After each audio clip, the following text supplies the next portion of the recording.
Good evening, dear students. Today I'm going to teach you how to analyze a poem. To begin with, read the poem all the way through at least twice.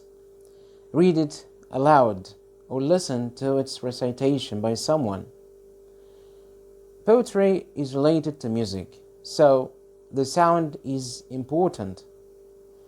As you listen, make a note of your first impressions or immediate responses, both positive and negative. You may change your mind about them later on. But these first ideas are worth recording. The first facet or dimension you should care about is the literal meaning and theme of the poem.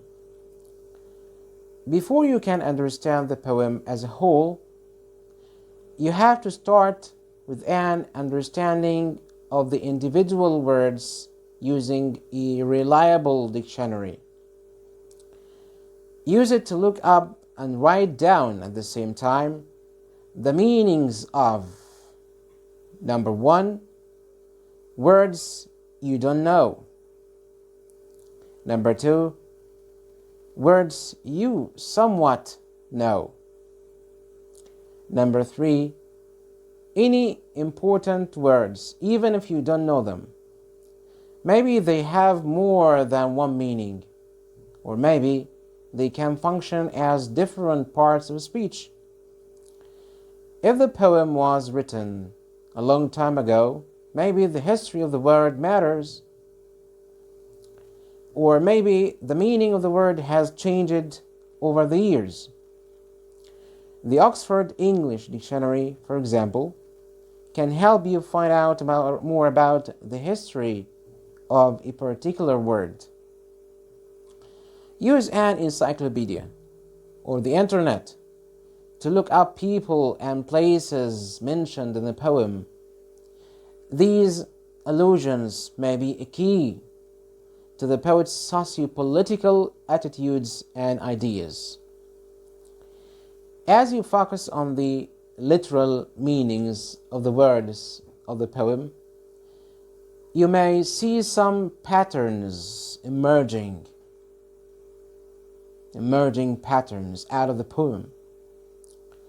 These patterns may relate to the diction of the poem. In other words, does the poet use slang language?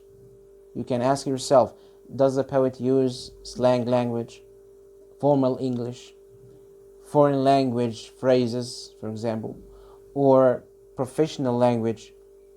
All these questions matter very importantly in this course. Next, try to determine the theme of the poem, which is the purpose the poet has in writing this poem, or the idea he wants to express or communicate to the reader. In order to discover the theme, however, you need to look at the poem as a whole and the ways the different parts of the poem interact. Following are some of the factors that help the reader recognize the theme. A. The title of the poem itself. Start your quest for the theme by looking at the title of the poem. Surely it was carefully chosen by the poet. Ask some questions like, ask yourself, what information does it give you? What expectations does this title create? For example, a poem called The Garden of Love should cause a different response, of course, from the one called The Poison Tree. Different expectations, different emotions that result from both titles before you even read the text. Other questions may include: does the title tell you the subject of the poem? For example, The Chimney Sweeper. Does the title label the poem as a specific literary type? For example, An Ode to the West Wind, Sonnets at Christmas, for example, another example. If so, you should check what characteristics such forms have and discuss how the poet uses their rules. Is the title an object or event that becomes a key symbol? For example, this famous play by T.S. Eliot known as The Waste Land. It is very symbolic. The title itself is very symbolic. Number 2 of the elements or factors that help you determine the major theme of the poem is the tune. T-O-N-E. The tune of the poem. It's very important to consider, to look carefully at the tune. Ask questions like: who is speaking? Listen to his voice or her voice, to the speaker's voice. Is it a man or woman, young or old? Can you infer any particular race, nationality, religion, etc.? Does the voice sound like the direct voice of the poet speaking to you, expressing thoughts and feelings? Is a separate character being created, someone who isn't necessarily like the poet at all, a persona or a character? All these questions matter. Others may also include: is the speaker addressing someone in particular? Who or what? Is the poem trying to make a point, a certain point? Does it try to win an argument, move someone to action, incite someone to do something? Does it? Or is it just expressing something without requiring an answer to that inquiry? For example, a poem about spring may just want to express joy about the end of winter. Or maybe it attempts to court someone, to flirt, to court someone, يغازل شخص. Or it may encourage someone to go plow in a field. What is the speaker's mood while reading the poem? Is the speaker angry? Is the poet angry? Is the poet angry, sad, happy, or pessimistic? The third dimension or factor that matters very importantly in the course of defining the theme of the poem is the structure of the poem itself. How is the poem organized? How is it divided up? Are there individual stanzas or numbered sections? What does each section or stanza discuss? Very important. How are the sections or stanzas related to each other? Because poems don't usually jump around randomly. No, the poet probably has some sort of organization in mind. A structure, certain structure, order in mind, like steps in an argument, movement in time, changes in location or viewpoint, or switches in mood. If there are no formal divisions, try breaking down that poem, sentence by sentence, or line by line. The poet's thinking process may be absolutely logical, maybe, but there is probably an emotional link between ideas inside this poem. A very controlled structure, a well-done structure of a poem may tell you a lot about the poet's attitude toward the subject. Is the subject, for example, is the subject a very formal topic? Is the poet trying to get his or her hold on something chaotic, for example? A freer poetic form is also worth examining. What is appropriate or revealing about the lack of a structure? Does it say something? Does this poem, which lacks a structure, is intended to mean something? Number 4, I guess, of those elements which help you determine the theme of the poem is the sound and rhythm. Poetry, is rooted in music, echoes, music. You may have learned to scan poetry. The process of scansion. What is scansion? Scanning poetry. That is to break a poem into accented and unaccented syllables and feet per line in a single line. There are different types of meter, of course, like iambic pentameter and many others. This iambic pentameter line consists of 5 feet or beats in a line with alternating unaccented and accented syllables. Not all poems, however, will have a strict meter, specific meter. What's important is to listen to the rhythm and the way it affects the meaning of the poem. Just as with music, you can tell if a poem is sad or happy if you listen carefully to the rhythm. Also, heavily stressed or repeated words give you a clue to the overall meaning of the poem. Does the poem use special effects to get your attention? Special factors? Some words take time to pronounce and slow the reader down. For example,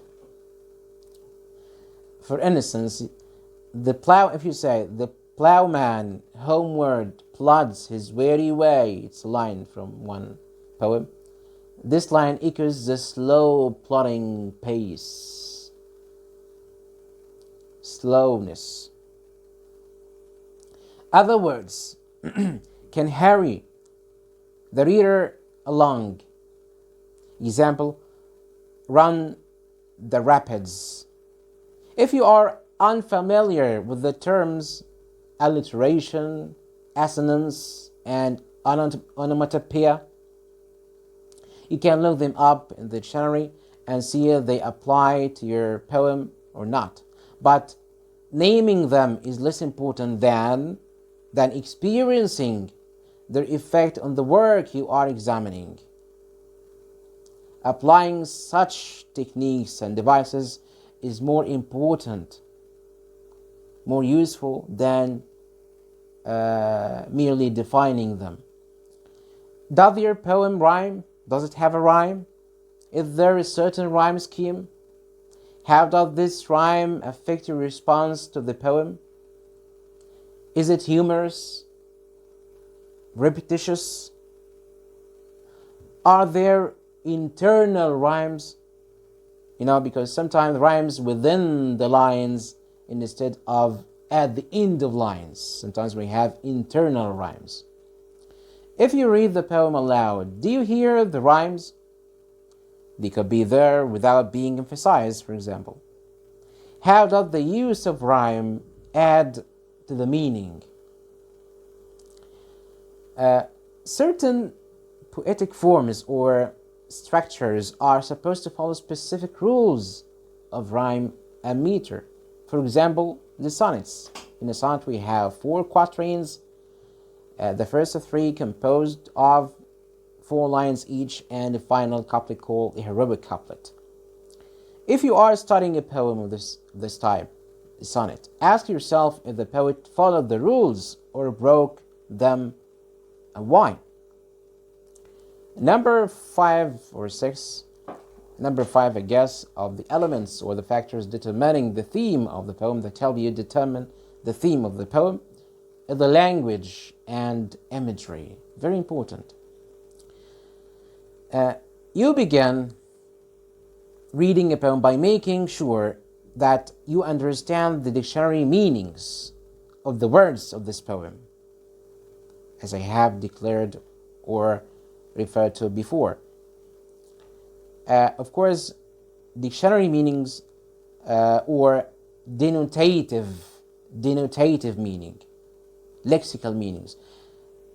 If that happens, now you have to consider their visual and emotional effects, the symbols and figures of speech, in addition, which we call the connotative meanings.